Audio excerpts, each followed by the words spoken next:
আসসালামু আলাইকুম, বিসমিল্লাহির রহমানির রহিম। এখন আমি যে বুটের ডালটাকে যে মাংসের মতো করে রান্না করেছি ওটাকে এখন বাগার দিব। কারণ বাগারটাই হয়েছে ডালের সবচেয়ে ইম্পর্টেন্ট। এই যে দেখেন, বাগারটার একটা টেকনিক আছে, আমি আপনাদেরকে শিখিয়ে দিই।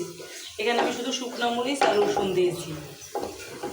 এটার একটা কী টেকনিক বাগারটার আমি বলে দিই। কারণ আমি যখন ডাল বাগার দিই পুরা ফ্ল্যাট এবং পুরা বাড়ি, এই যে দেখেন এরকম কালার হয়ে আসলে গ্যাসটাকে এই যে অফ করে দিবেন। কারণ এটা নন স্টিক টাইপের, দেখবেন যে এখানে কুক হতে থাকে। আমরা যদি জাস্ট লাল হওয়ার আশায় বসে থাকি তাহলে দেখবেন এটা কালো হয়ে গেছে। দেখেন এখন আমি জানালাটাকে খুলে দিব। ডাল বাগার দিতে গেলে জানালা খুলতে হয়। যে আমার ডাল,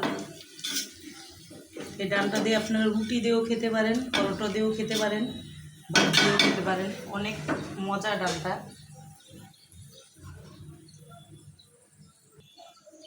আমি এখন বাগার দিব। বিসমিল্লাহ।